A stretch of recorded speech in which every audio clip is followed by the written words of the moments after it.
stream live. That's the one I'm going on now. All right, that's the one now.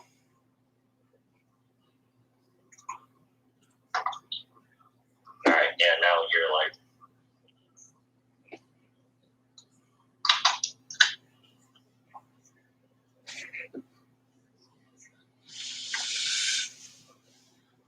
Yep, clicked the wrong one.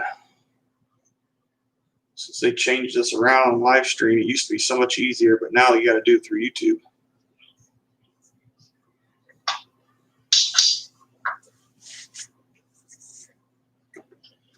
I need to delete all those extra videos. All right, so anyway, like I was saying, thanks everybody for subscribing if you're new to the channel. Tonight I'm featuring Tyler from Airguns Extreme. So, good friend of mine, known him for a while. And I'll copy his channel link so you guys can go check him out. And the bicycles. Oh, yeah. Famous for those bicycles in the background. Oh, boy. I gotta give him a hard time all the time. Yeah, he likes messing around with me.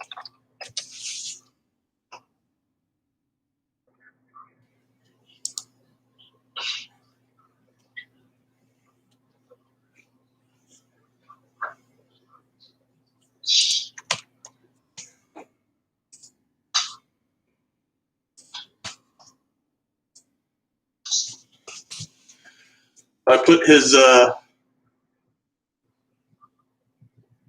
his channel link in the description for the chat over there. So definitely go check him out. But yeah, we've hit over 30,000 subscribers, which is crazy. And then the second channel, All About Air Guns, is getting up there too. I'm almost 1,500 subscribers on it. And I started it as a side project. That's crazy. Yep. Yep. So, Tyler, you got any topics you want to talk about tonight? Anything particular that's been going on? I don't know, should we spoil it to them right now, or should we wait it out? I wouldn't tell them how we fixed it, but I'd tell them the problem. Okay, so you guys don't know me. I'm AGEX, or Airguns Extreme for short, and I've been having some squirrel problems, or hitting squirrels. I'm hitting them perfect, and right in the vital area, and the pellet's going right through them, and it's not killing them, and they're getting up and taking off running.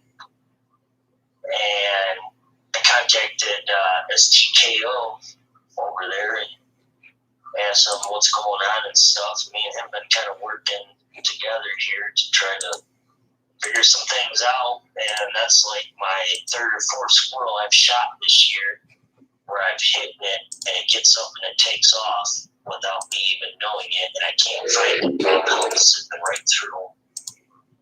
With the 18 grain air arm Diabolo, and the H-10 spin Grugels, 16 grain, they're zipping right through it. They're not having enough energy to kill the squirrel. So basically the problem came down to the impact energy disbursement, not the actual, energy, muzzle energy of the rifle itself, because both of those Gammo guns you have, the break barrel Swarm Gen 1 Whisper and the Gen 2 Maxim, they're both putting out really good energy numbers at the muzzle. And you're really putting out a good ding on a pin down at, 50 yards? Yep, 50, 40, 30, 20, 15. Shoot all the ranges. even 10 yards. 10 yards spins it completely around. Yep. Yep, that's crazy. None of that stuff, now that we figured it out, none of that stuff really matters downrange, or unless it's the downrange energy, how much that pellet expands on target. None of that stuff really matters. So we're definitely going to be making videos about this coming up soon. And you know what I figured out, to me, is just because your gun shoots an accurate pellet, that doesn't mean it's going to be accurate or it's going to have that force to knock that animal down. Yep, because I mean, you've shot the 18 grain because we found out what pellet's the best in the Gamma barrel twist, and they shoot lights out. You can't miss, even if you try. No, I mean, it's one holy right now. It's 40 yards, 30 yards. That doesn't mean anything for hunting wise. It's something different. Shooting paper or shooting live animals is a whole different ballgame. Yep. Yeah, you never sent me those pictures of that chipmunk you got today. So we figured out the problem, and now he's back in business. Like the pellet, he's shooting the same pellet too, believe it or not. And the other day when you were hunting, you said it zipped right through, and then you still had to wait for the squirrel to give up, and it ran off and still finally flipped over and was out. But this time we figured the problem out and used the same pellet, hit a chipmunk, and knocked it out right then and there on the spot. Oh yeah, there was blood over top of the corn pile. So just to give you guys a little hint, there is once again I was talking to him. My most two recent squirrels I've shot with both of the guns is the first one was the Gen 1 with the AR 18 grain. Once again listed as JSB, but air arms are the same. Put it right in his vital area. The pellet zipped right through his vital area, went through him, and I found the pellet coming out of his butt, but it was just hanging out by the fur. Well, the thing never died, and I had to take a branch and whack him in the head to knock him out because the pellet didn't kill him. But he was paralyzed where he couldn't get up and take off. So that's not anything I want to deal with. And then the second one was at 10 yards, where I hit it perfect vital shot, the pellet zipped right through, and he ran right up the tree, jumped into another tree. When he jumped into the other tree, he came down like a helicopter landing, and it killed him instant. So that's when I got a hold of STKO over there, James over there, and me and him were talking about this to see what we can do about this situation here, because I hate to see a wounded animal run off when I go and try to shoot at him or kill him. And he knew that I had that problem beforehand, because we thought it was just my gun being underpowered, but it wasn't. Because when I first took my break barrel out this year for squirrel season of 2020, I found the pellets in both the squirrels that I shot at 25 yards. And I hit it right in the vital. I mean, right behind the front leg. And it didn't exit the other side of the shoulder. It didn't even break the skin. Yeah, so you know what? Like I was just saying, just because you got a one whole group going with a good pellet, that doesn't mean it's gonna be powerful enough, or it's gonna zip right through that squirrel.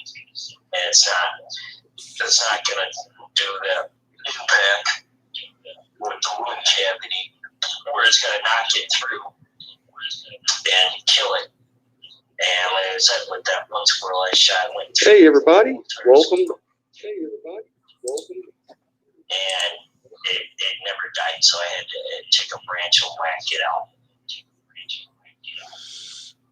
Yep. Well, we're going to answer questions here in a minute. I see some people commenting now.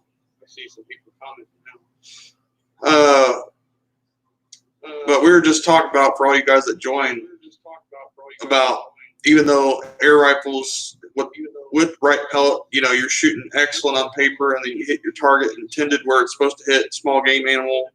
Doesn't really matter what it is, really. If the pellet doesn't do enough, or the projectile doesn't do enough, energy dump on impact, and it zips right through like a needle, that ain't gonna do nothing to it.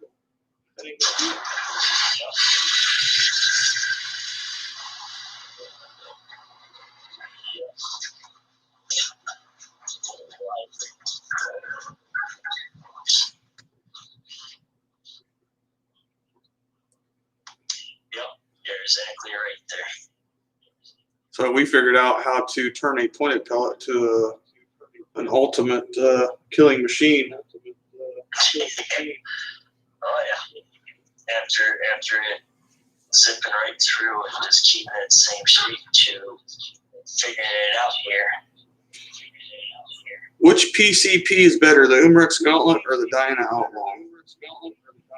I don't know. That's a hard question because the Umrex is regulated. I'm not sure about the Outlaw. I can't remember. I shot the Outlaw, but the last time I shot it like right before it came out to the public. The side lever broke on it. Yeah, you're the one that answered the Umrex Gauntlet. I don't have that one. I don't have the Outlaw either. You have a Hotsun, don't you? A Hotsun, what's a Hotsun gun? The Vortex 25 kill. Yeah, that's one I've never tried as a Hotsun yet. Break Burrow. I've shot Hotsun Galatian, I think, when I was sponsored by the ear gun company, but I shot a couple of Hotsun guns, but I never owned one. Yeah, my 25 is has an Edge Vortex. And that gun really like the 33 grain. So do hollow points help with impact? Depends on the hollow point. Depends on the pellet. I mean, like what we found out, depends on a lot of factors. But one main reason why the pellet was just zipping right through, no matter what pellet it was, is because the pellet hardness of the lead. If the pellet's too hard, it don't matter whether it's a hollow point, pointed, dome, whatever. It's just going to zip right through like a knife and butter. That's what was happening to me there for a little bit. And I know those were good shots too, because I could see the entrance hole. So it wasn't like I was hitting them far back. I mean, at 10 yards, how can you not miss? Yeah, and then like my break barrel, my Scamo Swarm Fox, a lot of people think it's a youth rifle, but I took 2 squirrel down this year already with behind the armpit shots, and one of them I hit him in the vitals, and he still took forever to be done. I mean, it was tough. That was a tough hunt. For some reason, they just didn't want to give up. And the pellet did not deform at all. None of them did. Yeah. Is it 177 or 22 better for grapples? I mean, they're both good as long as you got them sighted in. I can't see a bird really. That's one thing I have yet to see a bird really survive any of my shooting. I mean, once my gun's dialed in and I aim for the bird and hit it, that's lights out for a bird. Yeah, same here. I used to do a lot of pest controlling over here at Air Guns Extreme and shoot a lot of pest birds. You know, it didn't matter what gun I used. 177. My buddy came over here and dropped a bird at 95 yards, gave it 177. It was a grackle, open sighted. I didn't believe he was going to hit it, and he did it, and he dropped it right there in the tree at 95 yards with a 177 with a hollow point. At 95 yards, I'm like, yeah. So Yeah, to me, that didn't expand. You know that didn't expand at 95 yards. it had enough power just to kill it. That's it. At 95 yards, you know. What's going on, Vinny? I I remember where he hit it at, but I know it killed it. Now I think the pellet went through. All I know is it just dropped. Yep. Oh, they say, what is it, 5 foot-pounds of energy to take out small game? But, I mean, that's got to be a headshot. That has to be. Or right in the neck. Because I know at 25 yards, I tested my brake barrel. I was shooting 11 foot-pounds of energy at 25 yards, and it didn't exit the body, the cavity. Yeah. Yeah, that poor little chipmunk tonight. Yeah, that guy got lights out. Like, it was instant. It was like a light switch. Oh, yeah. There was so much blood on that figure. It was like, gosh, it looked like someone just shot up. They had a deer with a double lung shot or a heart shot. It was just murder spot. But that's what you want, though. You want to put the animal down instead of, shooting it. It's like, oh, did I miss? No, I know I didn't miss. My gun's on. Oh yeah, there was no him getting up on that shot. And I was aiming for his head too, just to see if I could hit the head, because I want to practice starting to go for some headshots here, just to knock him out instant. We're going over body shots, but that's big Google with that new test that we've been doing is it lit him up. It's unbelievable. Do I recommend buying a PCP high-pressure compressor like the Nomad or a scuba tank?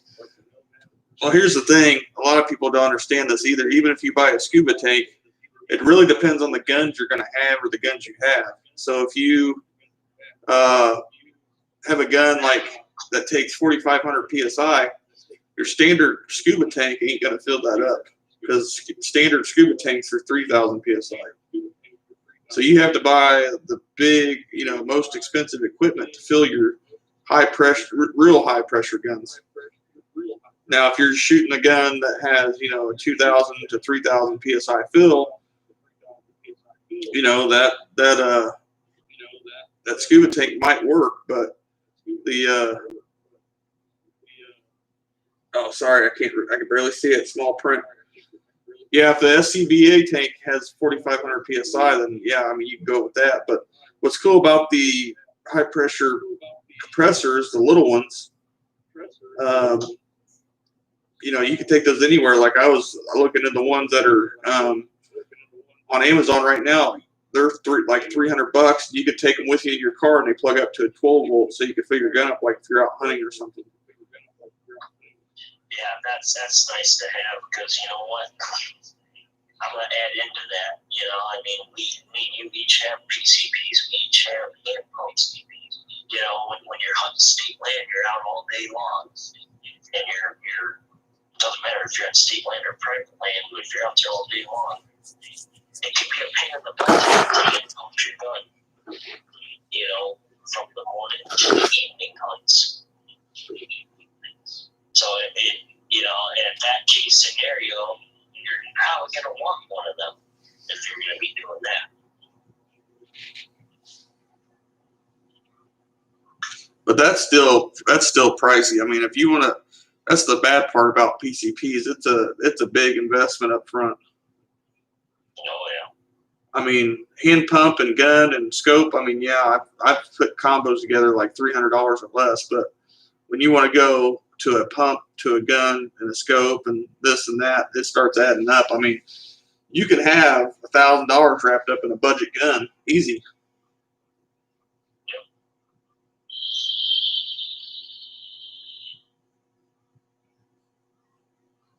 Oh yeah.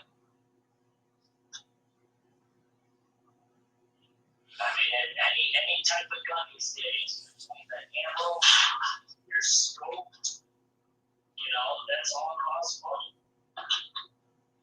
Right here, the ammo that you're going to be planning to shoot can vary in price.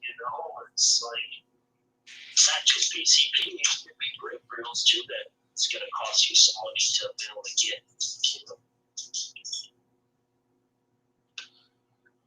Tyler, how accurate is your Gammo guns at 40 yards?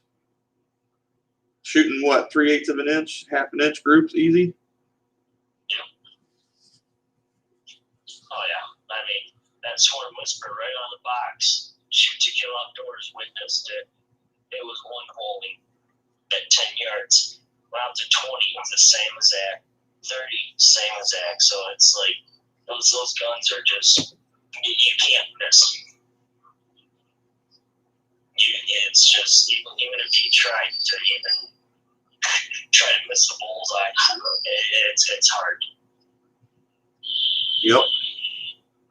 Especially when you found the formula to find the right pellet, right, Tyler? Oh yeah, that's the key thing is, and you know what? I would definitely. I know I'm on with Ship to Kill Outdoors or STKO here, but you know the best way to figure out what pellet shoots the best for you is to get that straight shooter's pack and try out some different pellets and just see what like your dome, your pointed, howl point, wad cutter, any of them. Just shoot them for groups, and then whatever pellet shoots the greatest or the main group, go with that type of pellet. That's the cheapest than going out and just buying all these pellets. And, you know, you're going to spend all this money on that. Just get the straight shooter's pellet pack. And you can test all kinds of grains and different head diameters, or not head diameters. The lengths of the pellet. Yeah. I should have done that when I got both of those Camel guns. What, call them up like I did?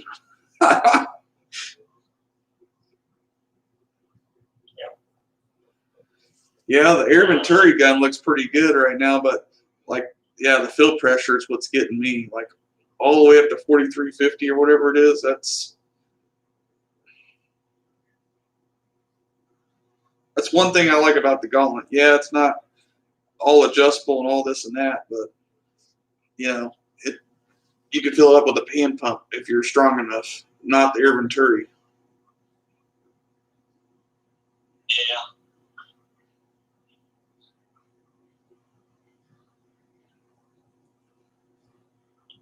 What distance do you shoot your springers at? Depends on the springer. Like mine is a true spring gun. Mine has a coil spring in it. Tyler's has the IGT piston. There's a big difference. Like I mentioned previously in other videos, that actual coiled spring guns, they're not magnum guns, so they're going to be shortened of distance because they're going to either start to open up in group size, or they're not going to put that much downrange energy on the pellet. Where his IGT piston, on the other hand, is shooting is just as powerful as my gun at 25 yards. His is shooting that same power at like 40 or 50. We haven't chronographed that yet, but just from hearing the sound of his shooting the gun at a pot and pan, 50 yards, he's putting the dings in these pots and pans. Oh yeah, I mean, it went from a pot being perfect, no pellets into it, to where the pellet hole sinks through at 50 yards. If it only had probably a few more feet or foot-pounds of energy, it'd zip right through those pots at 50 yards.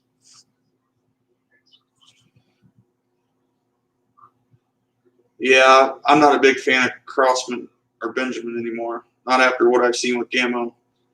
I mean, if I had to get a Benjamin or Crossman gun, I mean, I know what to look for now, but sounds like something went bad, and then if it went to crap after 1 year, it sounds like it blew a piston seal or a breech seal went bad or something. There's no telling, because those guns are just, I mean, I don't know, they're not there for me to buy another one.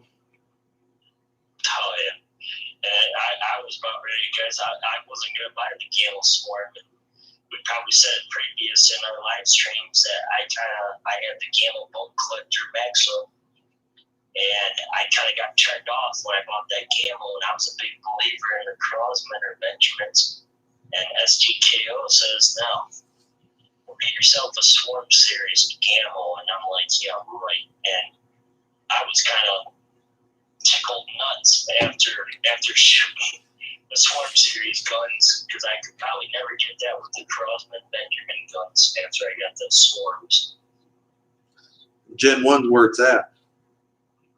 No, see, the problem is with my Gen 1 over my Gen 2, here's the difference. I've been learning a lot about the two guns together. Between the Gen 1 and the Gen 2, what's the difference? And the Gen 2 gets downrange faster than the Gen 1.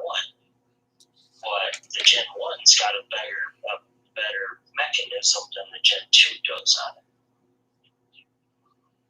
You know, so I'm still finding out more and more between both guns. Yep. And so it's a lot of every day I shoot those guns, I'm finding more and more difference between the two.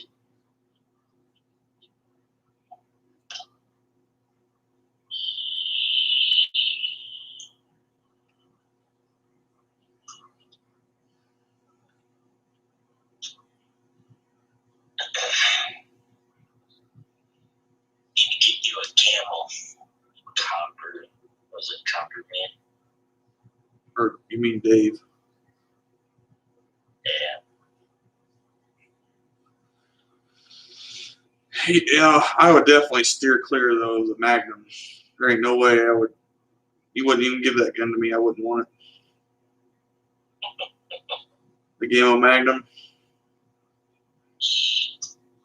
No, and I was supposed to get a Gamo Magnum from one of my buddies.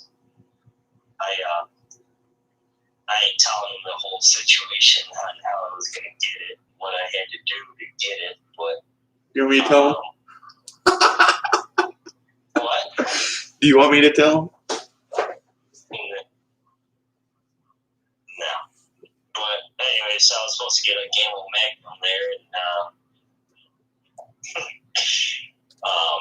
went to his house and started shooting it before I was going to bring it home, and something went wrong with it where something with the brake action kind of went bad on it, so he sent it back, and he sent it in, he got it back this past week, and I went over there and started shooting it, and gosh, that gun's so heavy.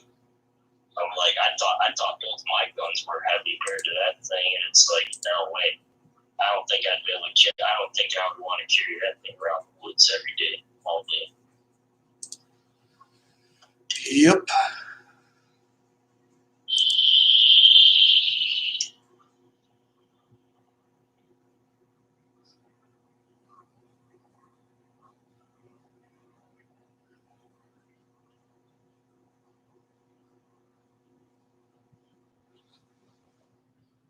Oh yeah.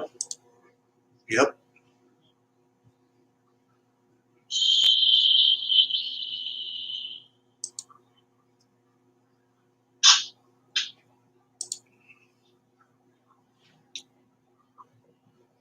I've never heard of the F4. The Crossman F4 177 nitro piston. I've never. Has it got a thumb hole stock or is it regular?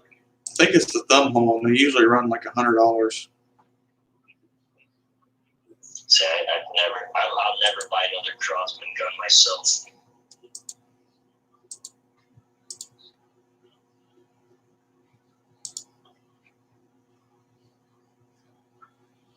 Like my buddy's got one of, I think, LMP 115 or something.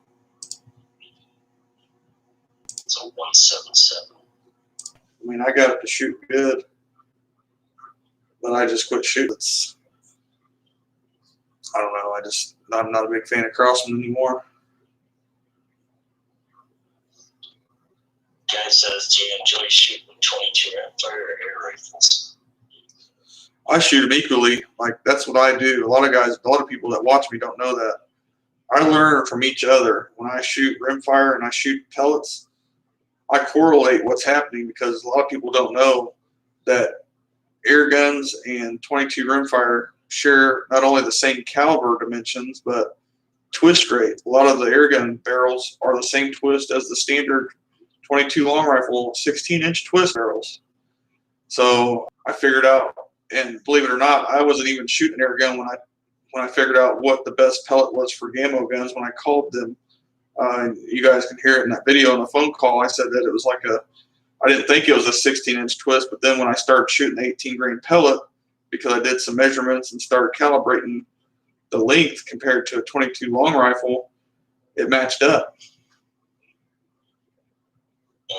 And that's why the GTOs shoot the same exact way, because the GTOs are the same length as the 18 grain JSB.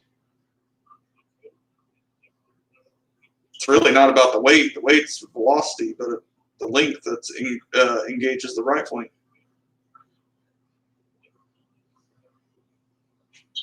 Yep. My Gammo Swarm Whisper, lack of power and accuracy. But we were just talking about that.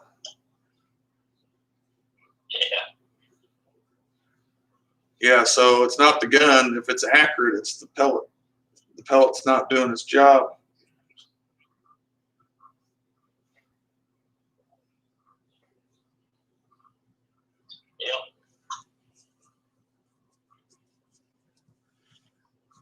Yep, that's pretty good.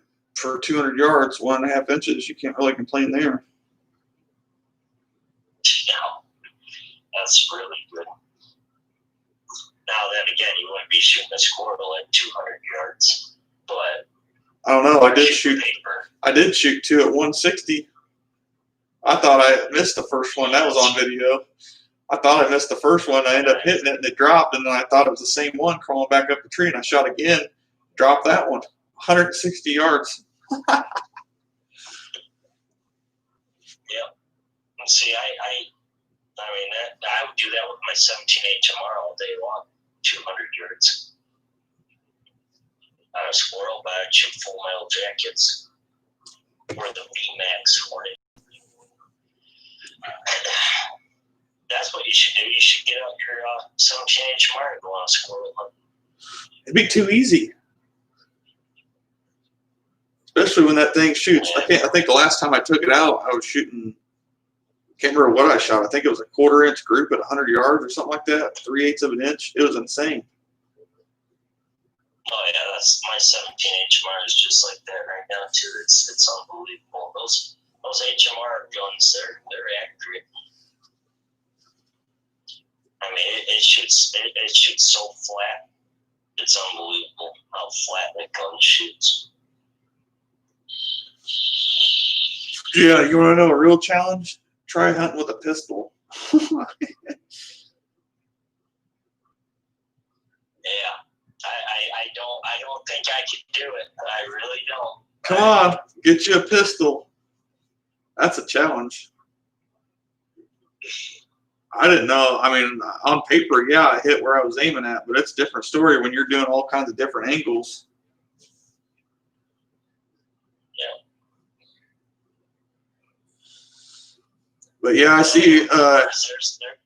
I see we got some more viewers. So if you guys want to, go check out Tyler from Air Guns Extreme, and we'll put the link of his channel in the chat real quick, and then we'll keep chatting.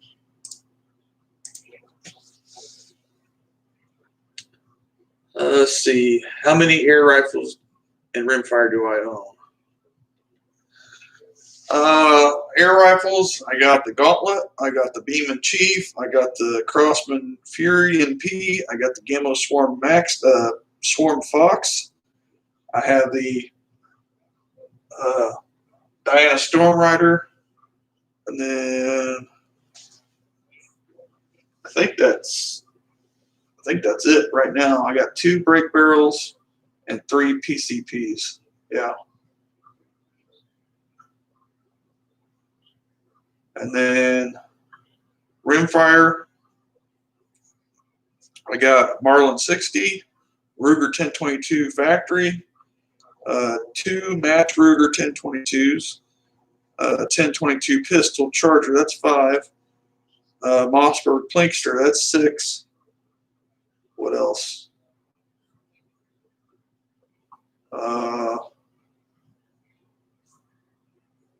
Remington 597. Yeah. What else do I have? Got a couple other ones too off the top of my head. AR-15, 1020 or 22 LR upper.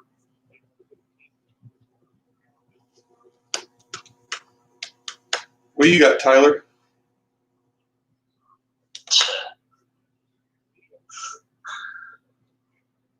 Benjamin Titan brake barrel.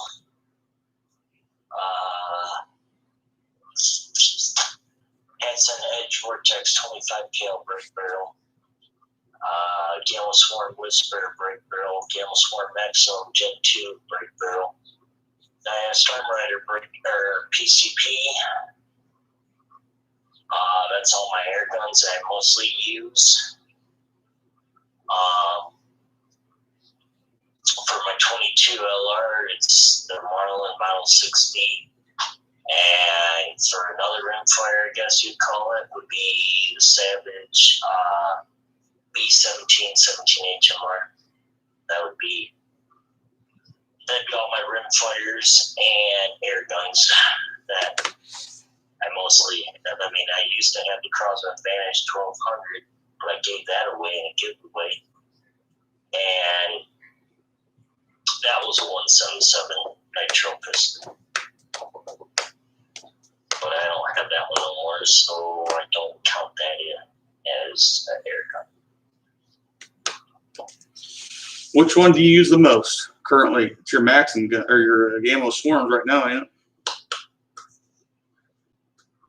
It's the Swarm series right now. I'm still desperate to start whacking those squirrels out of those trees, and with me and STKO figuring out what's going on over here after tonight, seeing what it did to that chipmunk, I'm going to test it to a squirrel now.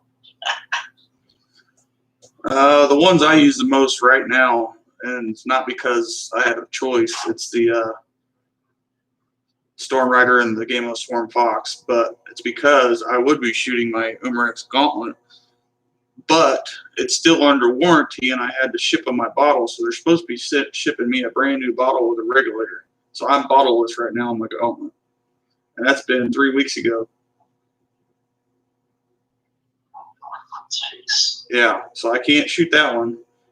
I could shoot the Chief, but to me, the Chief is just like if it was my only gun, yeah, I'd be shooting it all the time like I used to. But now that thing is just a tack driver, and it's kind of boring, to tell you the truth. Yep.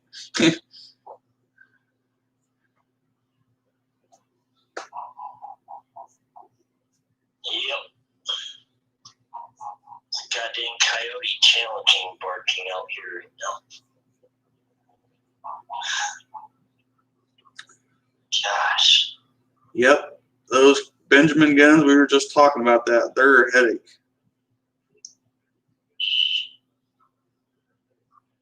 Yep, I'll never buy another Crosby Benjamin ever again. But I was a big believer in that until you got me into this Swarm series.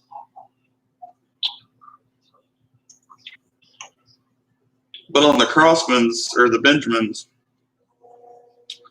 that shooting like that, I would try cleaning the barrel first and see what happens.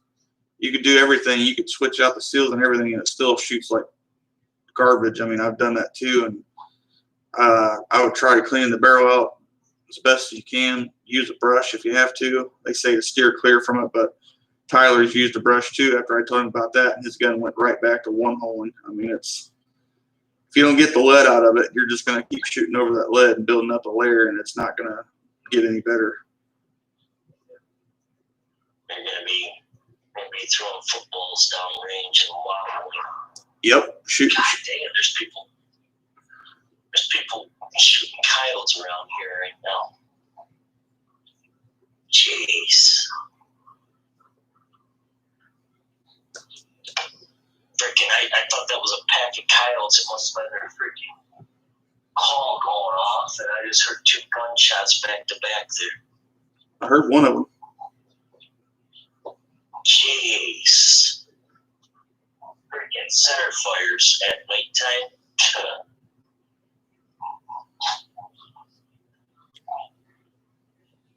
Yeah, I haven't shot the Gosh, gauntlet with CO2 yet, but I just don't have a CO2 tank to put on it yet.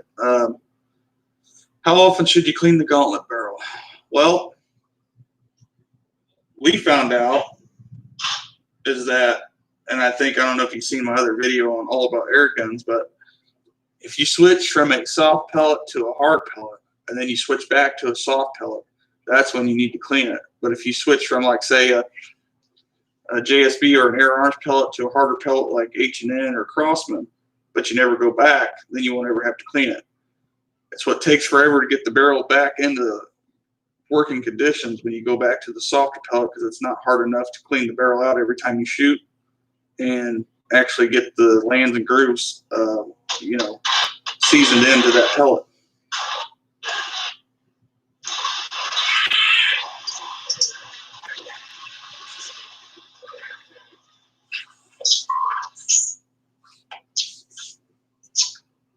God damn.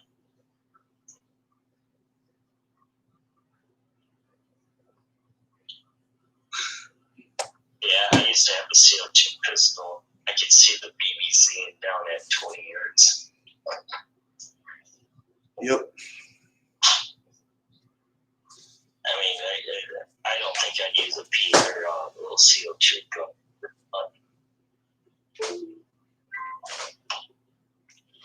Yeah, especially after the problem you had with the 22 cal. It'd just be my luck. Once we drop squirrels with the little CO2 pistol. BB pistol. I'd be so mad. I'd be like, okay, what the world? Yep.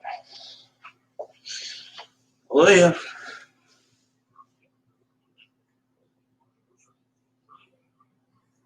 Oh yeah. When it's cold out, that CO2 gets all messed up. Yep. That's why I kind of just steer clear of it. Not that it's a bad thing, and I just don't use it. And then I'd rather, if I have my hand pump, I'd rather just pump up, because that's the thing about the gauntlet. It's regulated at 11,000 or 1,100 psi. So anything above that's a regulated shot. You don't have to pump it all the way up to 3,000. And that's the only problem I have with the air venturi. It's like everybody wants to turn it up to 29 foot-pounds or whatever the max setting is, but then your regulator's set at like 1,600 psi.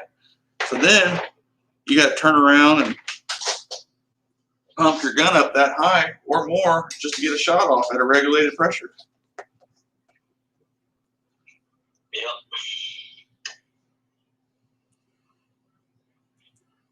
I mean, hand pumps ain't bad. It's just the problem is how many shots you're going to shoot.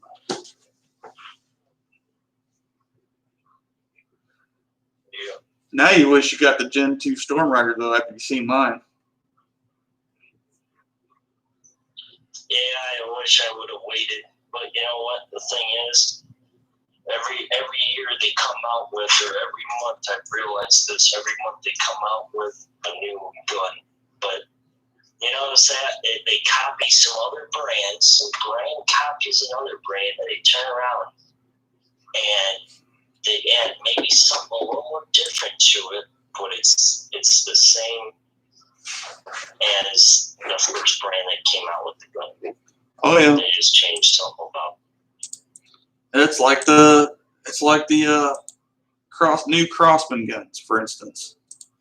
Except they must be contracted through Hot Sun, because there ain't no way that Crossman, an American brand built in the USA, has got guns from Turkey. Yep, exactly. Yep. Made in America, built in America, but imported from Turkey. Yep. Just like your Swan Fox.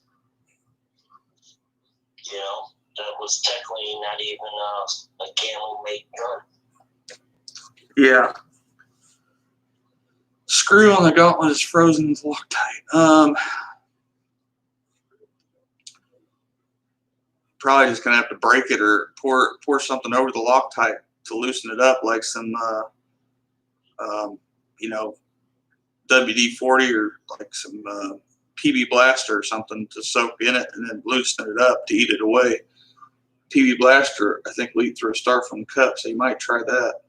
Spray it down on the screw, the grub screw or whatever it is. I think it's got 3 set screws because I remember it's got the pre-travel, it's got the over-travel, and then the pounded screw.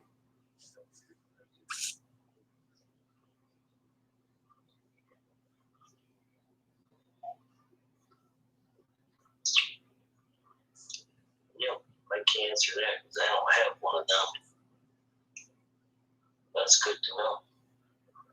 Oh yeah, the QB trigger is one of the best single stage triggers out there. It's like glass breaking once you get it set right.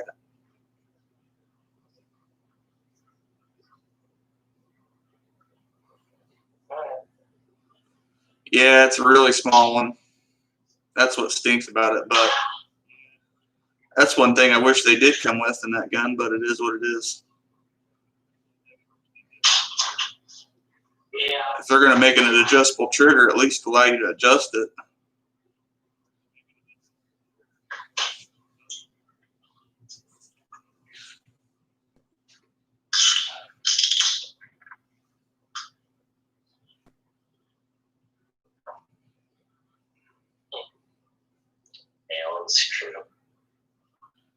Yeah, it's got 3 of them. It's got a pre-travel, an over-travel, and a pounded screw, and you could set it to where it breaks at like 6 pounds, but it wouldn't feel like it because it's right on the edge of the sear.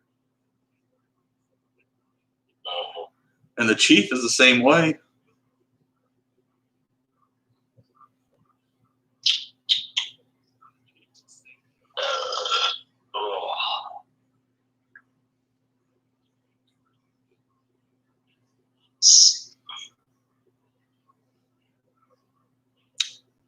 I actually swapped the spring out for a ballpoint pin click spring, and I think I'm down to like 1.5, 2 pounds.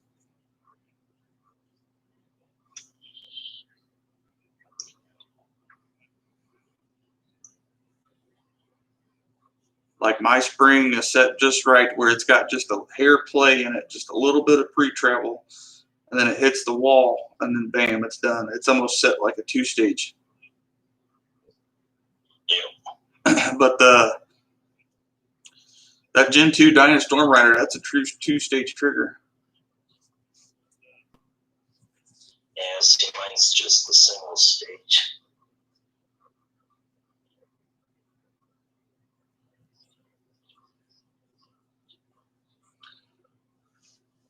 What's up, prepping for life?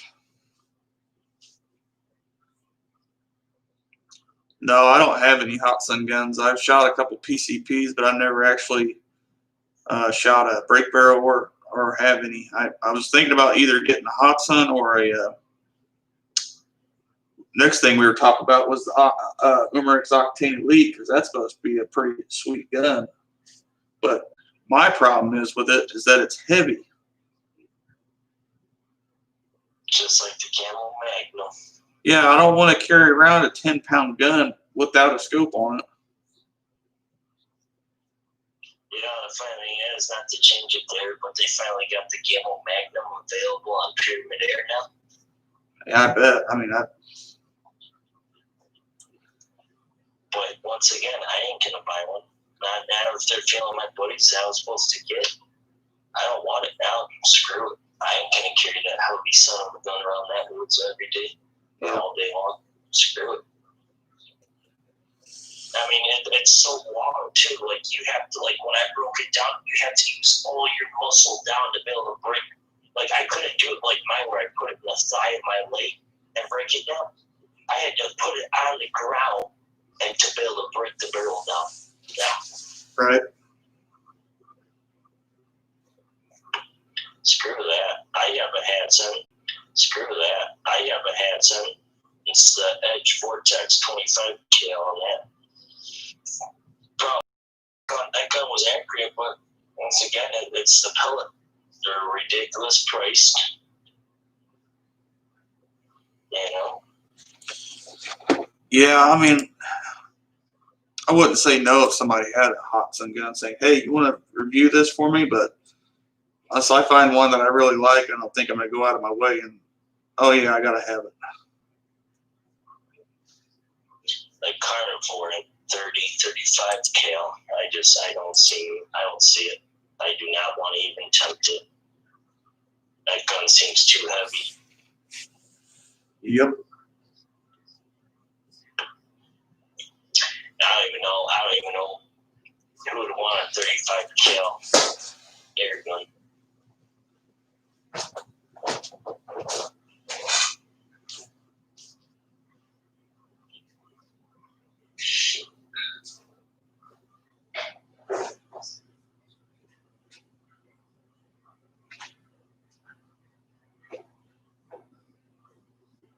What pellet brand do you buy the most? I buy, me and James are kind of on the H&N brands here, but, or shoot to kill. I buy more H&N, and I kind of got away from Crosman there for a little bit. H&N and Predator International, but I'm kind of more of an H&N and GSB.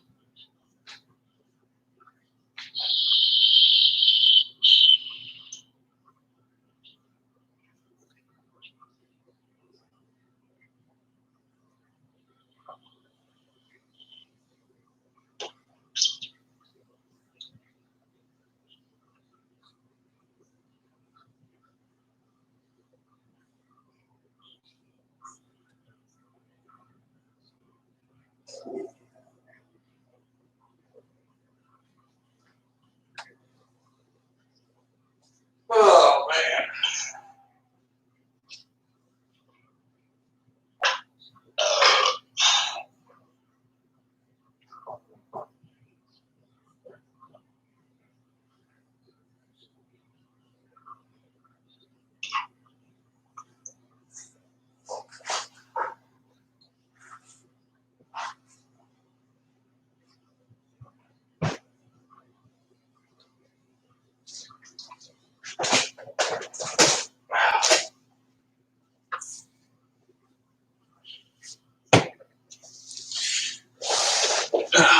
All right.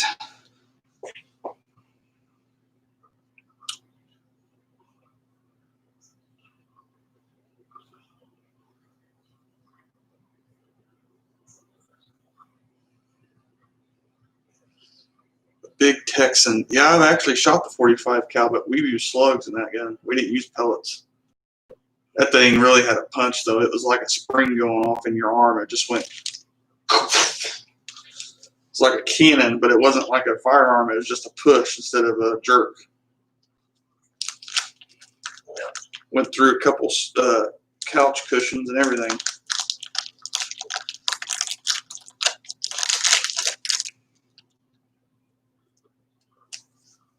Yep. Which brand of pellet do I buy the most?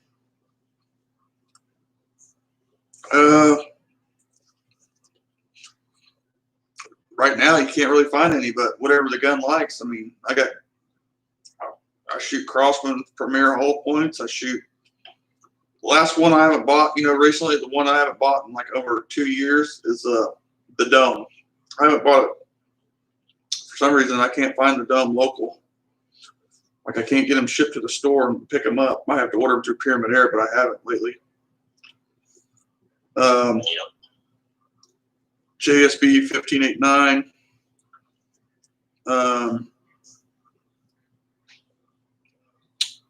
Got the Air Arms 18 grains.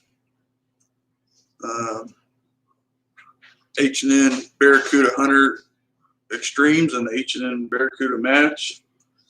I mean, I shoot all kinds of pellets. I really don't stick to one brand.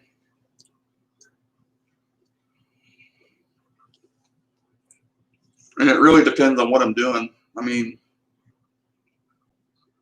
First squirrel of the season, I shot with the Diana Storm Rider using the Crossman Premier Hollow Point. Headshot, 35 yards, nailed it. Yep.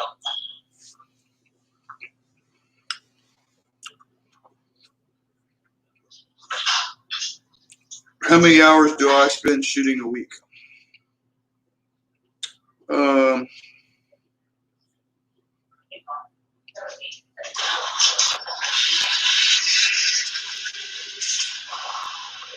I don't know, probably not as much anymore. Probably at most maybe an hour or two.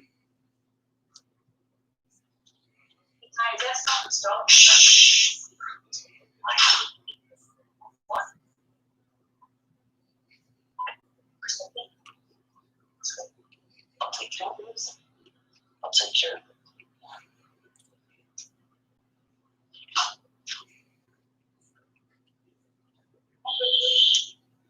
James.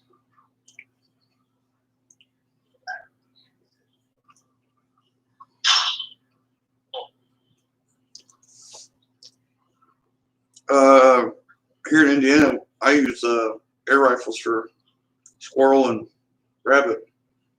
I don't think they made it legal yet for air guns for deer yet. Could be wrong, but I really haven't looked into it. And pests, birds,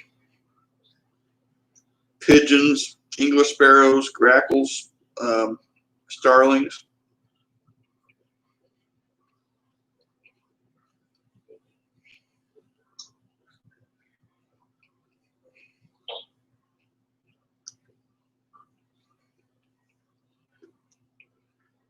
What do you shoot, Tyler? Everything and anything? Well, in the summertime, I'll shoot the pest birds, but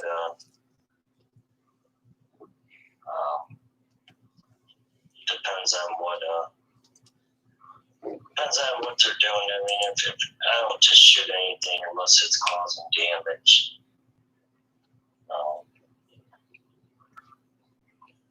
I don't know.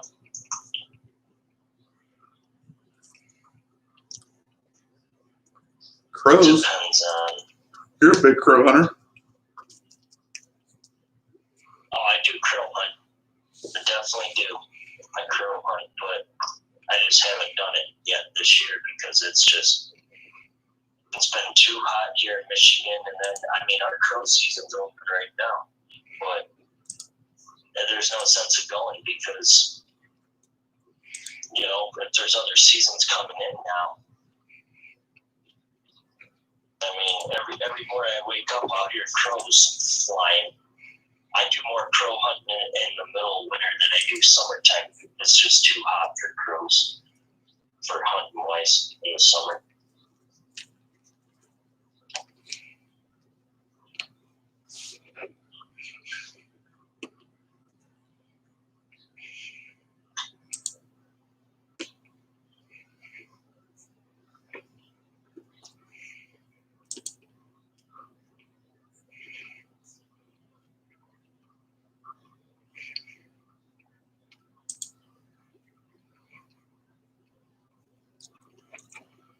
Yeah, I don't think we have any magpies over here.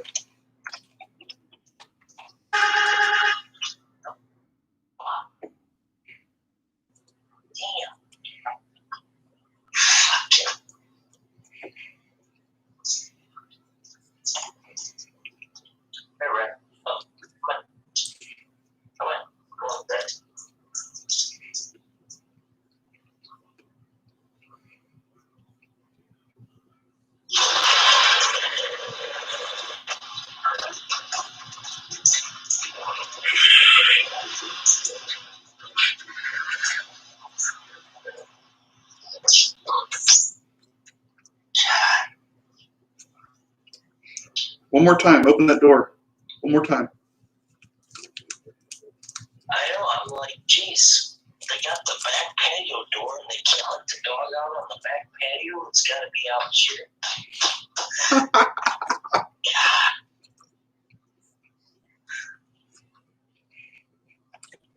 STKO knows what I'm going through over here.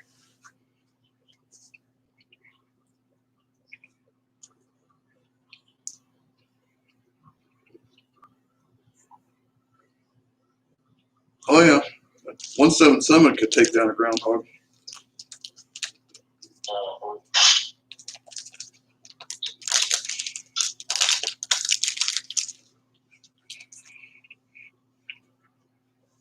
We were talking about that earlier, like this week, getting 177 cal swarms because the 22s were just not cutting it until I figured it out. yep.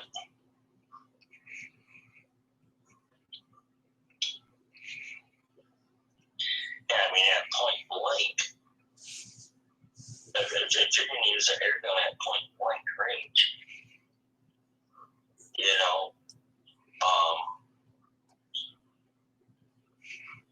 any gun, any break barrel gun will wipe it out. I mean, you could sit there and use a little BB gun, probably can wipe out a little animal that's on a trap if you take a headshot, you know. But if he's talking about, you know, shooting more than that, then I don't know. You know, it'd be kind of hard to stick with at point blank. There's no, it could possibly be.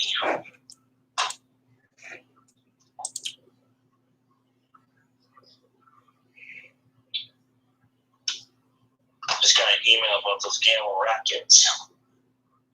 What's the spoiler right there?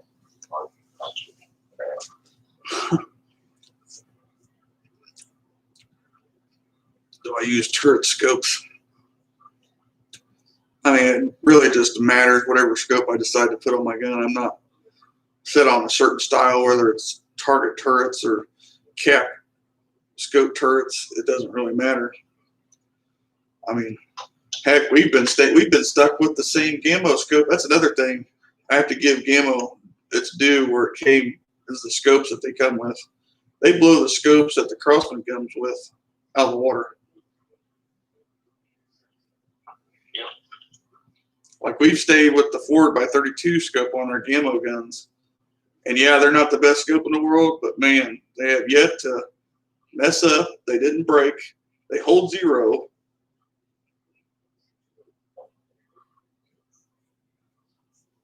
That's one thing I could say about Gammo versus Crossman.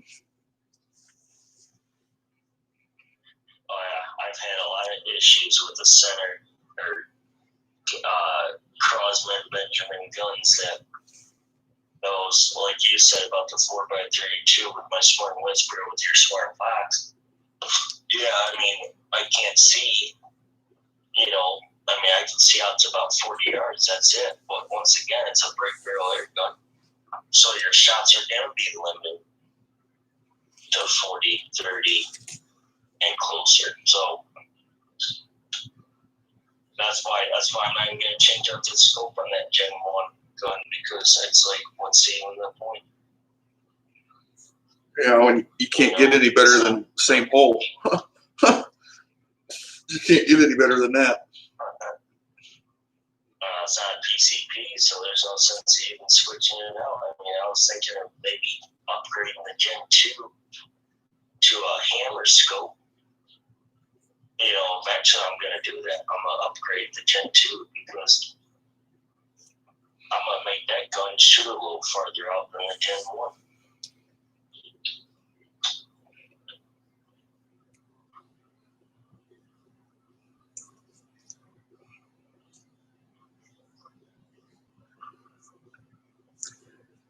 Yeah, on a PCP, the scope choice really isn't that big of an issue, but once you go to a break barrel that puts off a lot of vibrations, then you're talking. Oh, yeah. Because then you got to deal with the piston timing. When a piston bottoms out and hits your chamber, you'll feel it in the gun. That thing just goes doing, and it'll sit there and knock your scope loose like a hammer hit it. Because that's what it is.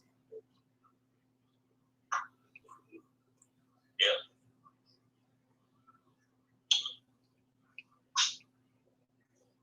Yeah, that's one advantage of the PCPs. They're nice guns, and I'm gonna start getting mine back out this weekend. I'll have time to get that thing back out, get it sighted in.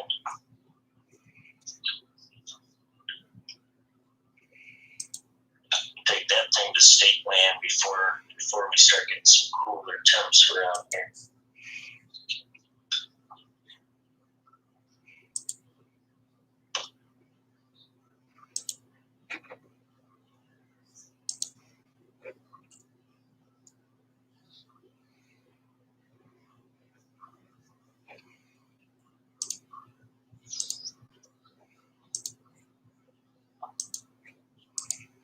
What Nikon 22 rimfire is he talking about?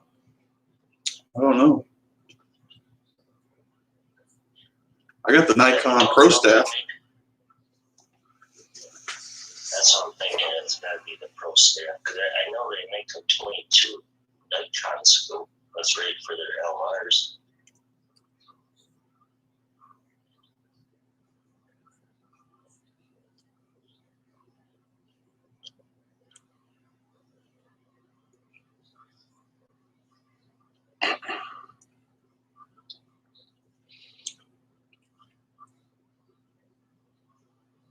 There you go. That's pretty accurate. Get sighted in at 30 yards and hitting at 90. That ain't bad.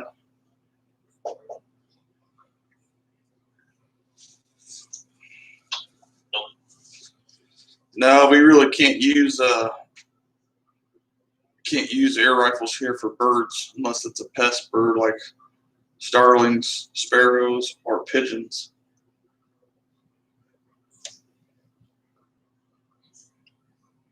See, here in Michigan, I think we're the same here. I think you can only use it for the pigeon, starling, sparrows, grackles, and all of them. I don't think you can use it for anything else. Yep.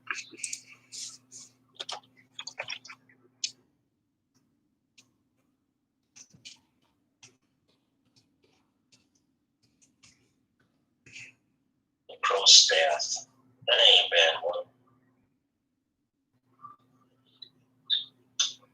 My 243 right now has got the Nikon Bookmaster 2 scaries. Man, that scope,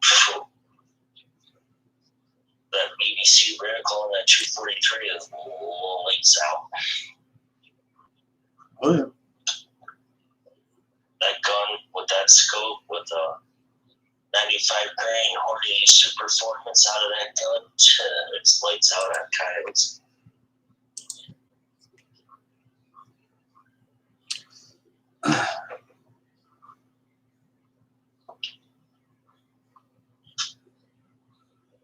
Yeah, Tyler knows about all that climbing. Shooting 18 grain out of your swarm series at 100 yards, that thing's a laser. Yep.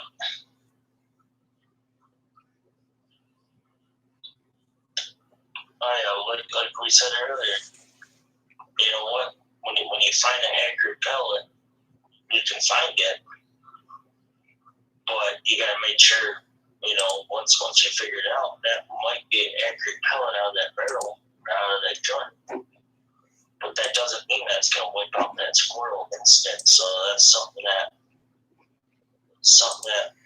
you know, I mean, having an accurate pellet is one thing. But with my problem that I'm having lately, like we talked about earlier, is the pellet zipping right through the thing at 10 yards. Squirrel took off, ran right up the tree, came down like a helicopter. Didn't die instant. So that tells me right there that, you know, those pellets are shooting too fast and it's just not enough force to wipe it down instant. Yep, and they were too hard. They weren't deforming or anything. No. Yeah, ain't that something having a problem with pellets being too hard?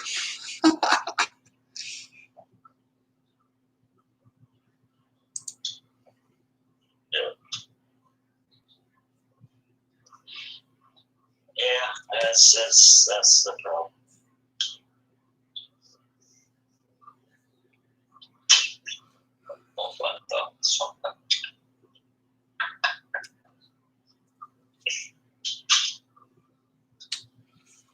Yeah, thanks. You know, it is what it is. The way I look at it, I should be bigger, but you know, whatever. I got the people that watch me, and that's great. It's just kind of funny though, like on my analytics. And Tyler, you don't know this, but you wouldn't believe the amount of subscribers that actually watch my channel versus the people that watch and don't subscribe. Guess what that number is? 4% of my subscribers are from views from my subscribers. The rest, 96%, are people who don't subscribe. So doing that calculation, if you do that divided by how many, whatever it was that I have the subscribers, I was like over 600,000 last time I did that formula. Yeah, 600,000 subscribers if everybody watched my channel, in theory, that subscribe.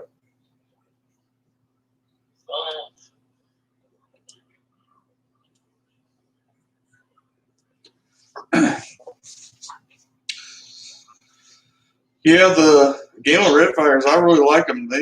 I like, especially out of the cheap. I was dropping squirrels with them. I mean, they're pretty good accurate pellet in my guns.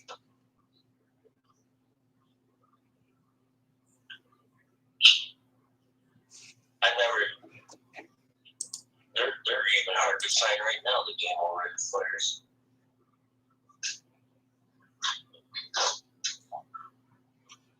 Yeah, the kids love to put stickers on the wall.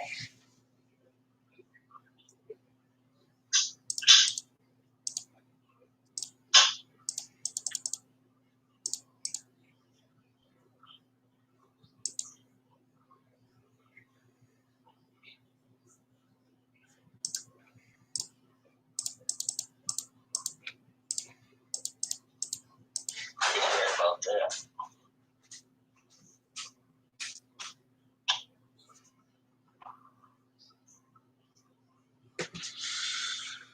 Oh yeah, you guys just get to see the tip of the iceberg, literally, and I'm saying that like lightly because Tyler, you know, I talk to him about every day, and the stuff that I do is mind blowing to some people, especially the guys that are, you know, out there promoting the best of the best and have no clue what actually is going on. I mean, they don't really get in too much depth. They do some of the videos they have. They get in a little bit of depth, but not like I have. And I don't really. Yeah, I haven't like went in, you know, 110% full force and released all the info that I've collected through the years. And the funny part is this is the funny part, and it's crazy that I just started shooting PCPs in the past 3 years, and I've already like picked up everything. Like, it's nuts. What? I don't know. It's hard to explain. I've learned a lot off of him. Definitely. Yeah, I appreciate everybody watching. I hope they try out the tips and tricks that I give, because I mean, I wouldn't just make a video, you know, just saying, hey, do this if it didn't work. Why would I do that? Why would I waste my time when I do this as a side gig? This is for fun. I mean, it'd be different if it was my full-time job. You're exactly right, because you know what? I just went ahead and put one of your testings together tonight. And obviously it wasn't a squirrel, but it was a chipmunk. But still, what me and you were talking about the last couple days here, you're right about it. It actually does work. Yeah, and that's the other thing. I like that you guys are saying that too in the chat there, that I use guns that everybody can use and afford, and that was my whole plan.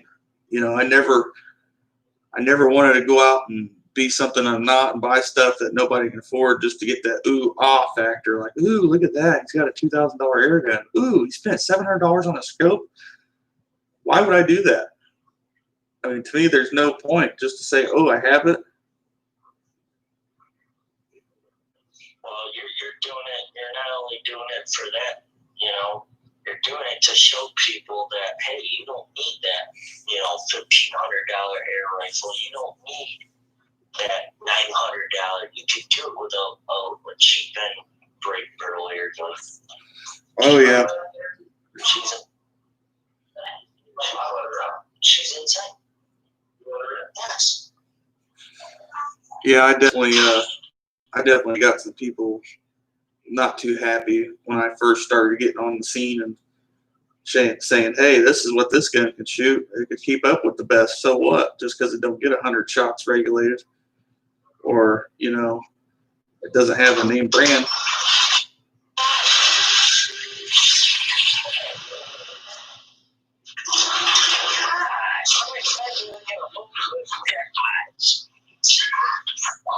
One more. I told you.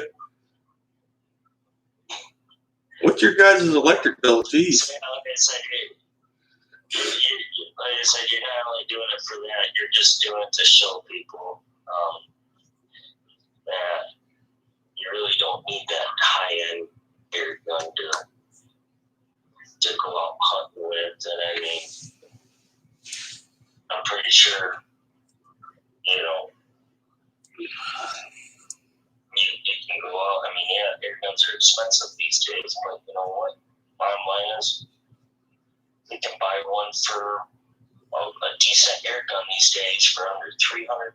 That's going to get you out there and go whack squirrels. Heck, I got that Daisy Powerline 880.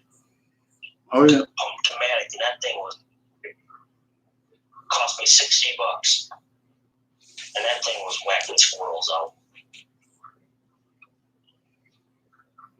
You know, so it tells you right there that, you know, you don't need a top end air gun to go out there hunting. What program do I use to edit my videos? I use AGEX Movie Edit Pro.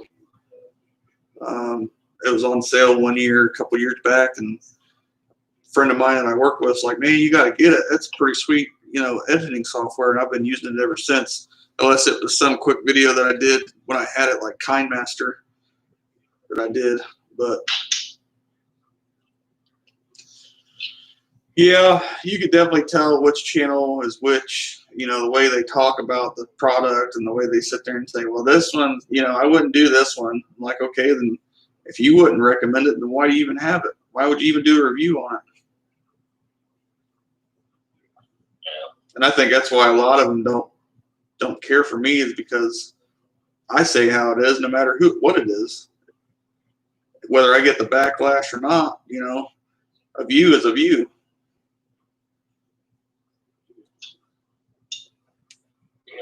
I kind of, for all of you know, I hate to bring this up, but I kind of went that little stage there for a little bit. And STKO over there kind of says, dude, don't worry about that. Move on.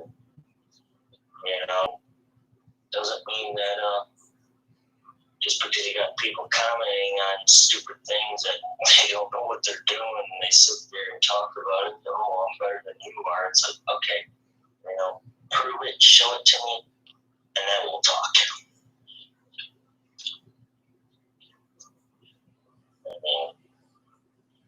Yeah, it doesn't matter how many views one video gets for me, as long as one person actually gets something out of that, whatever I gave in that video, whatever information, whatever something I shared. One person that makes them happy, hey, that's all that matters. Because I wouldn't waste my time doing it if I didn't think it was going to help somebody. Just like that shooting, the shooting pose I showed you. Remember on All About Air Guns when I said when you get your elbows out free-handed, everybody's like, I don't know about all that. You even did it. You're like, holy crap. Oh yeah, and you know what? You helped me out with training this amount within the last 2 days here helped me figure out what's going on here, why these pellets are singing through these swirls. So everybody's got their own ways, but you know what? You gotta learn from people like you. A lot of people are gonna sit there and be like, yeah, right, you don't know nothing and stuff like that. But you know what? Other people that think they're better than you and they don't show what you show on your channel, and they hide it, and then they just go behind themselves and they just, oh yeah, this pellet shoots the best out of this gun, blah blah blah. And they sit there and they just do a quick little review and bam, done. Yep. Well, that's like brake barrels. A lot of people say, oh, you need to squeeze the trigger. I found jerking the trigger is so much more accurate. There ain't no way I'm going back to the old sitting there waiting for it to go off. Yeah. Sit there and get the trigger set, and then bam, get on target, bam, done. Hades pellet. Yeah, I have yet to try them, but they, from what I heard from when I talked to Predator International, the Hades is the 18-1-3 grain pellet, cut down to the 15-9 in the head.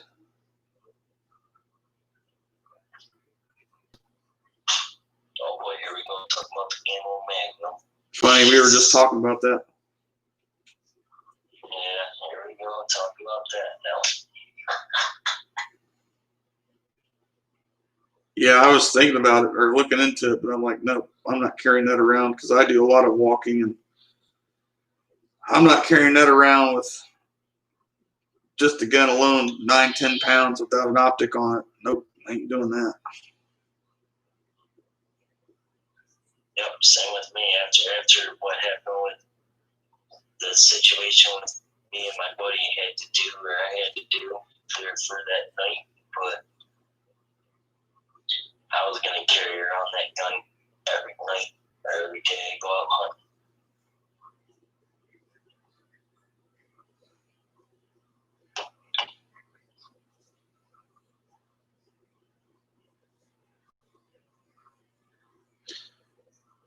I haven't tried or thought about the replica handguns. That's just not my thing. I mean, it'd be different if I was limited to where I could shoot at, but out here where I live, I could shoot whatever I want. So, I mean, it'd be different if, I was limited to a big city that I had to live in, but I'm not. And you guys see it on my videos, I could shoot pretty much anything in my house. I don't shoot anything bigger than rimfire though. And then if I shoot something center fire, I have places I can go. So,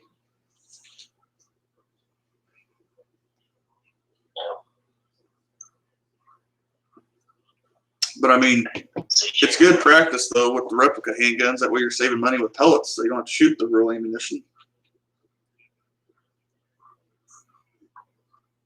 See, where I live here in Michigan, I have a legit backstop. James knows about that back there, but so I'm able to shoot any gun I want back there. But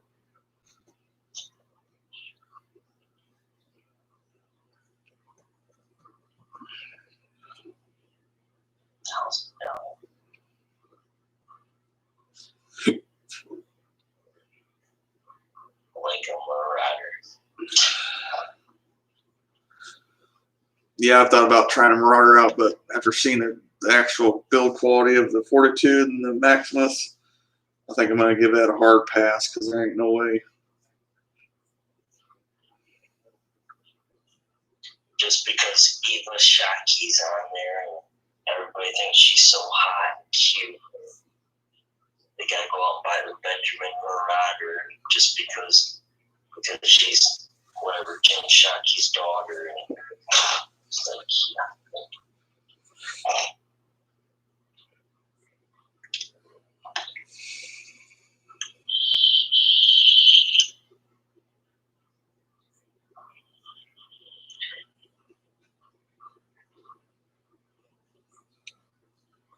But But yeah, we're gonna probably call it quits right around 10 o'clock.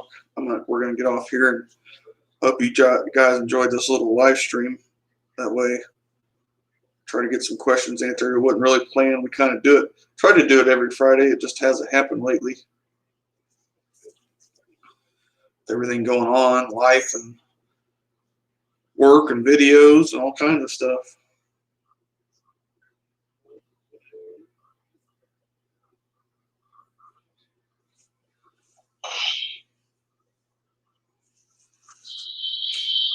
You thought about getting the Hades pellets, didn't you, Tyler?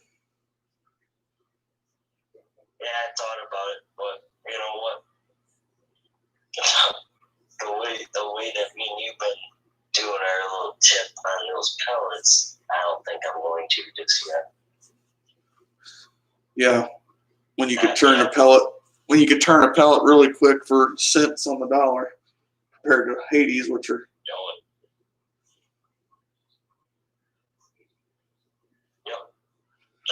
I don't think just yet. Not at this moment. Not going to. I'm not switching. I'm not going to go out and buy those Hades when I just did that tonight. So.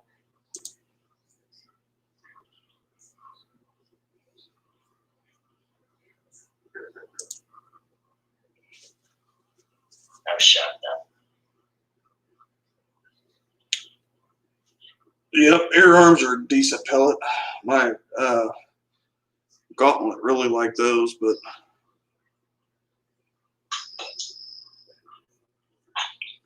my Gen 2 Max on them, they should sound pretty good.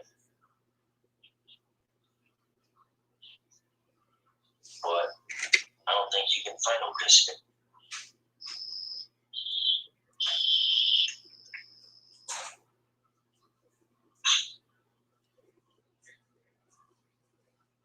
Oh boy, here we go with the Hornets now. The metal mags. That's what I was telling you earlier about the Crosman metal mags. Just like the Predator poly mags. I wouldn't spend no $25 on the Hornet. yeah.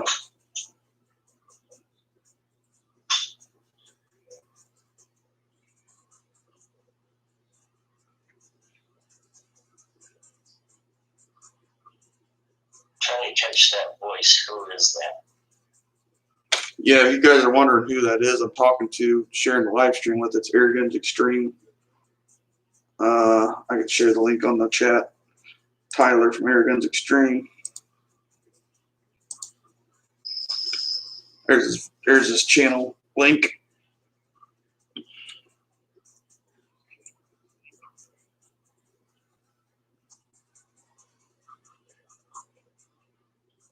Well, I'll tell you guys right now, I just did a video tonight that it's uploading now, and I don't know when it's going to be live yet. It just depends on when it gets finished uploading, but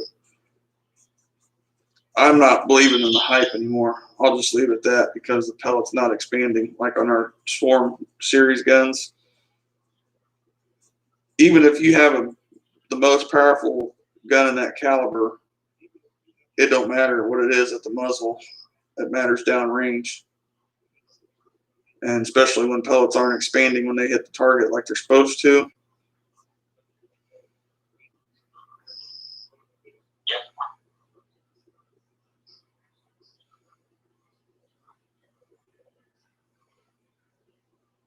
Yeah, I've done that recently. Last few times though, where I just gave up on that because you know what? It's either food on your table or it's a wounded animal at the end of it. Yeah, you need to get a chronograph. Yeah, once I get monetized.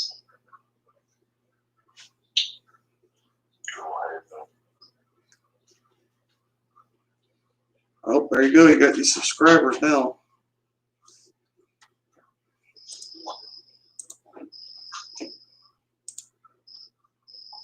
He's moving on up. I get a lot of your subscribers from you coming over.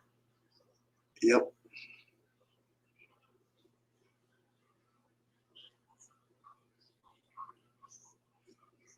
Oh yeah, you got to tell them about the guns when you're out hunting too versus the actual bog pod.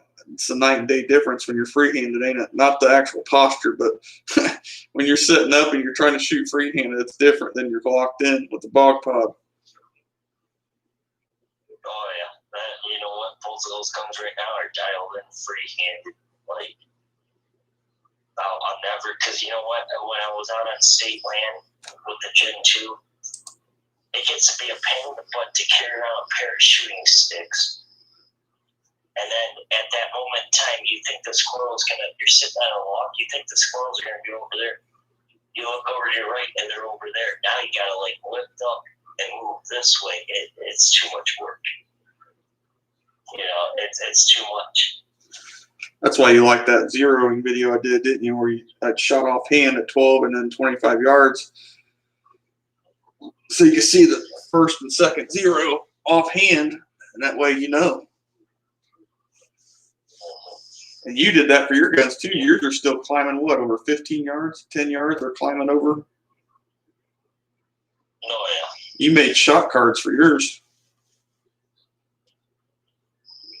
Yeah, and you know what? Every day I check it. Or every time.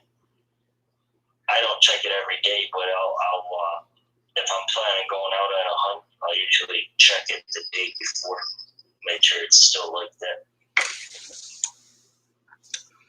What velocity does my gauntlet shoot at?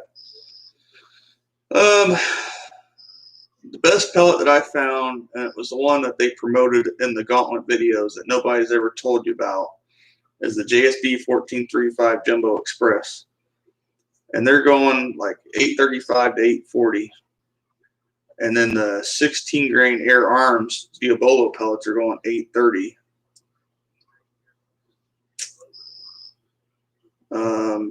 Crossman hollow points are going 860. What else? The H&N Barracuda match are going 760. 18 grain JSBs are going 790. What else?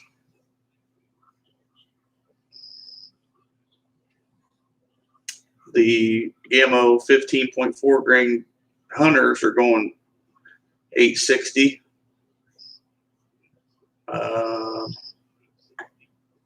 That's crazy. I knew all that stuff off the top of my head.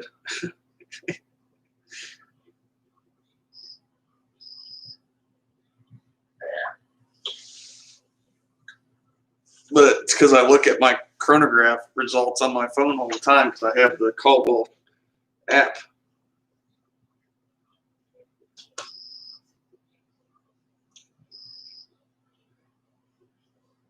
Do I compensate for angles when shooting up in a tree?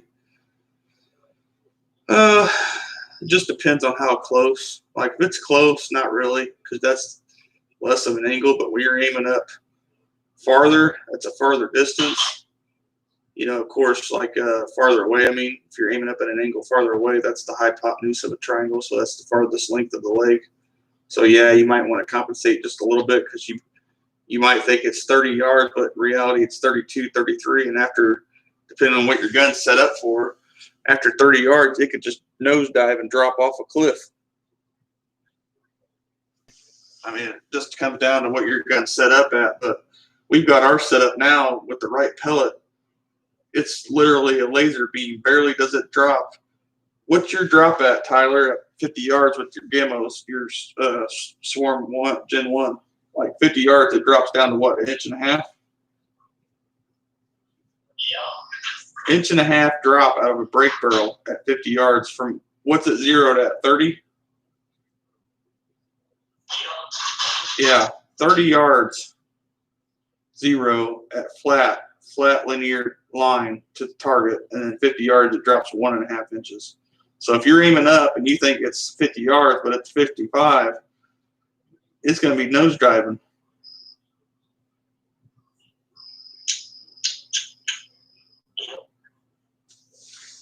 Now that's with an air rifle. If you're using, you know, rimfire or something, that's not that big of a deal because it's not going to lose its velocity as quick.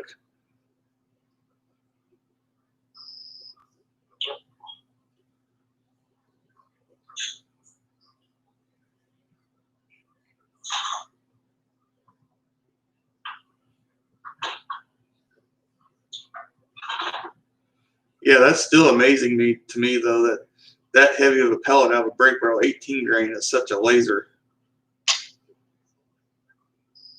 Oh yeah, especially mine. I mean, they one hole all day long. I can sit there and waste 200 rounds and one hole all day long. The best spring gun I own is the Swarm Fox right now. It's just because it's Gammo. I prefer Gammo now after I've studied them and over Crossman. Crossman barrels to me are not that great just because they're overboard. And the only way I got good accuracy out of it was shooting a heavier pellet to slow the piston down the timing, or shooting a bigger head size pellet because the barrel of the Crossman Benjamin guns is so open compared to the Gammo. Gammo shoot just about every pellet accurately compared to the Crossman.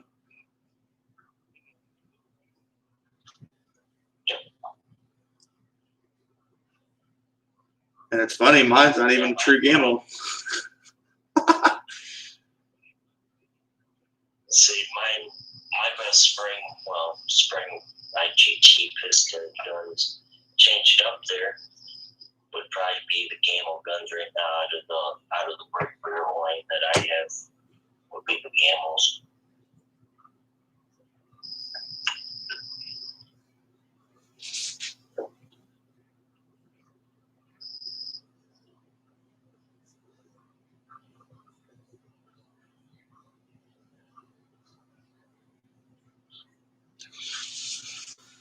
Yeah, I've been really looking to see something like, you know, something more quality, like, but I just don't care to spend the money because what we're getting now with the results, what's the point? You can't get better than that. All you're just paying for then is the name and the quality. I mean, yeah, Air Arms make great break barrels. Hot Sun, the higher end ones do. What's the other? RWS, Diana.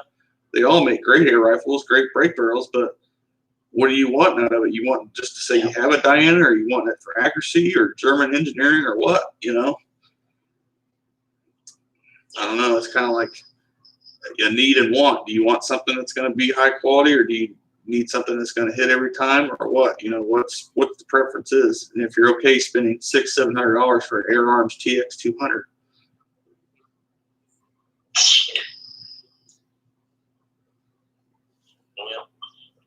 I mean, that's what it boils down to. And then you turn around and say, well, I got an Air Arms. It's the best break barrel there is. Best underlever.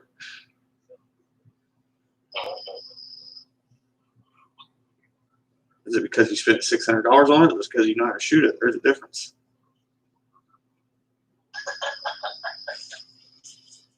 Yeah.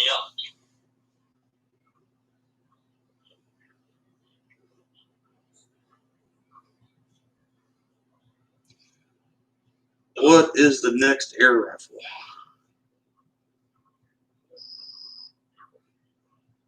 I don't know. I've been looking around, really. I've been talking to Tyler which ones that I want to get, but it's hard telling. There's so many out there. That's the bad part. There's so many out there that has so many different features, and there's not just one that's really better than another. Like, yeah, the Air Venturi Avenger is $300. You get all the features of higher end guns, but my problem is what it is the fill. So, like, if I went out and bought an air compressor to fill it up, what happens if the air compressor gave out, and then I had to hand pump it up at 4,400 psi or whatever? I really don't. I'm not a big fan of guns that require that much of a fill. Like, what's the point? Like, yeah, you get 90 shots or whatever it is, but the Gauntlet gets 90 shots on a 3,000 psi fill. Yep. I don't know.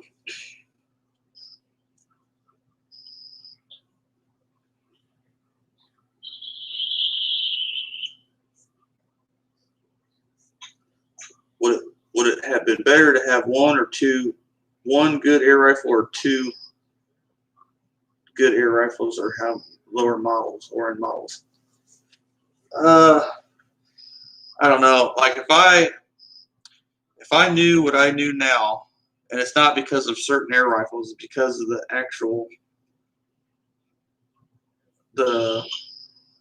it's not the air rifles themselves, it's the techniques and how, I guess, the manufacturing behind it. Not the quality. I'm not talking about quality. I'm talking about, like, I don't know. It's hard to explain, but if I knew what I knew now, and if I went back to the time I wanted to start shooting air guns on the channel, I could tell you that I'd still probably have the Gauntlet, because in my opinion, the Gauntlet is one of the most accurate PCPs out there at the time when it was, first came out. And not very many people have gotten it to shoot as good as I have factory without messing with it. Mine is still a factory. That's what a lot of people don't understand, and I'm not putting down any other guys that are out there tuning their guns. It's their gun, like SG and Hajimoto. That's their gun. They can turn it up to 1,000 feet per second if they want. But mine stayed the same. Mine stayed factory. I didn't mess with it. So, and I figured out what pellet that, again, like I mentioned earlier, what pellet that they were all shooting in the promotional videos of that gun that they never told anybody. And it was the 14.35 Jumbo Express JSB pellets.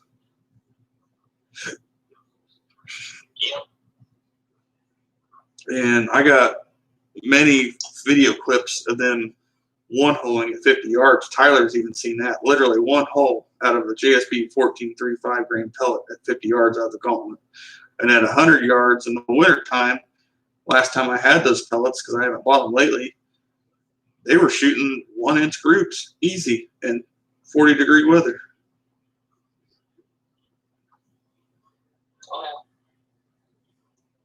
But, again, it is what it is. I mean, I'm glad I know what I know now.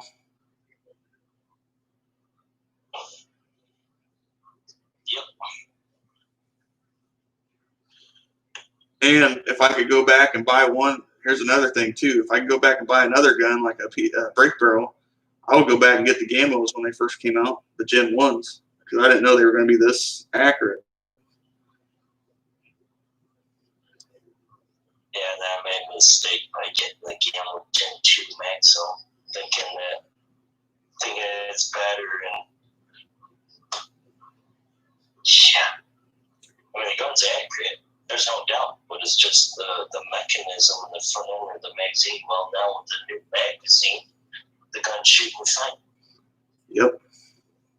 Yeah, well, it tells me right there that the new Gen 2s, sometimes they have issues with the magazine in the front. Yep. I mean, if I knew what I knew now, I would have bought the Gen 1 when it came out, but it is what it is. I mean,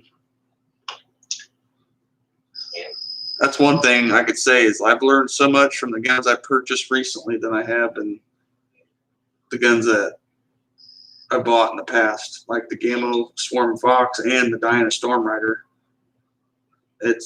I've learned so much more with those guns in the past 3 months that I've had. Well, I've only had the Diana Storm Rider for like 2 months, I think.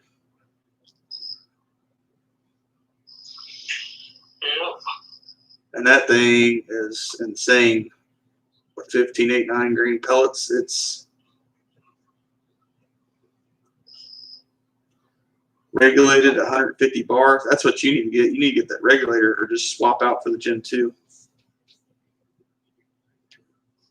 Yeah, that's all I'll be working on next, is getting that thing dialed in. Yeah, 28 foot-pounds of energy, regulated at 150 bar. Most powerful 22 I own 22 air rifle. Yeah, let's get that gun dialed in next. I'll try it. Check it out on a hunt. But we're going to get off here about 10:10. I know we said we're going to get off at 10 o'clock, but I know you guys have been asking more questions and staying on with us and talking. So if you got any questions or anything, we're going to get off at 10:10. And again, go check out Airgun's Extreme channel. His link's in the chat box there.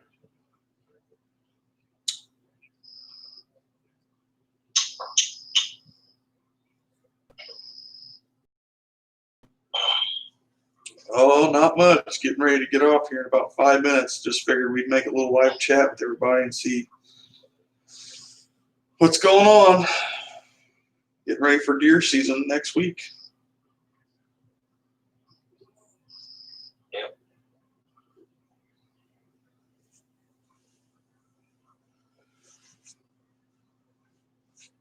Oh, Yep, man. same here.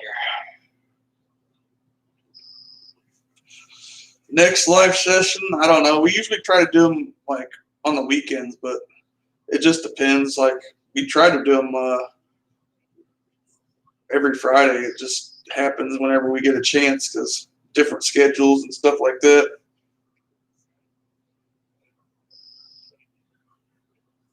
Tyler works so much. It's not even funny.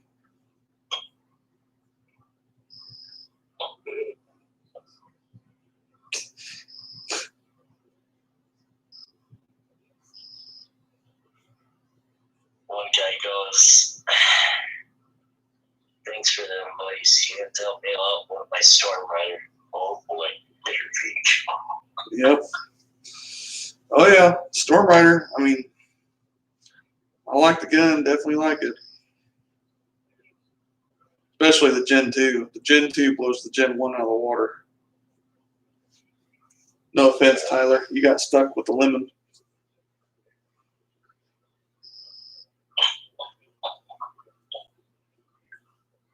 Yeah.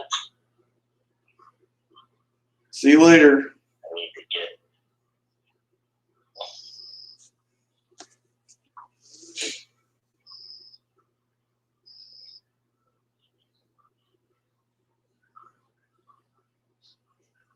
Nope. Never owned any BSA.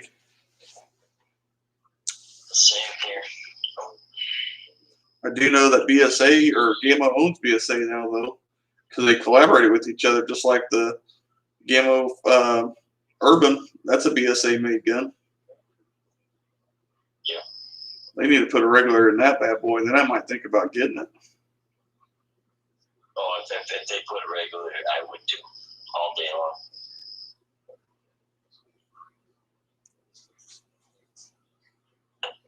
And then I'd probably get rid of that Storm Rider and just use that gun for squirrel hunting.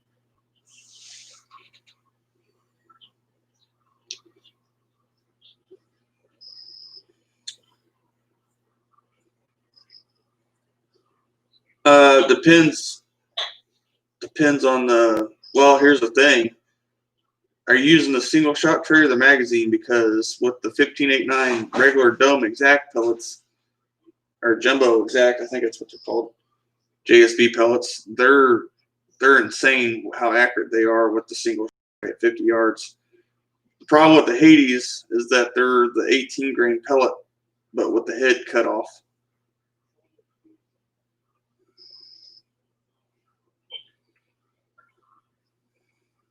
So funny, Tyler.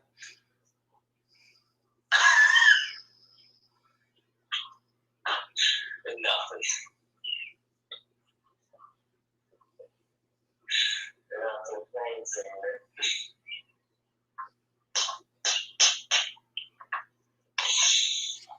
I ain't saying it. Yep. What Storm Rider do you have? Do you have the Gen 1 or the Gen 2?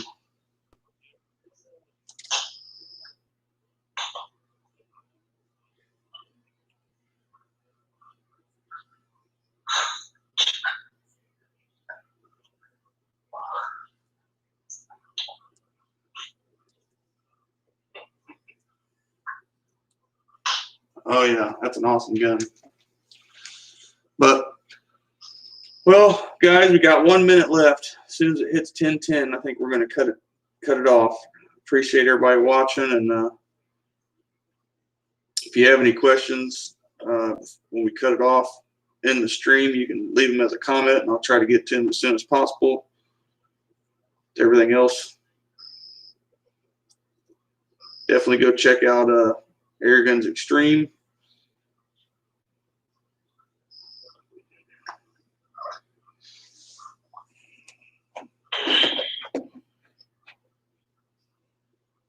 But I appreciate everybody watching, and I hope they enjoyed it. Just sitting here chit-chatting back and forth. But that's it, guys. Thanks again.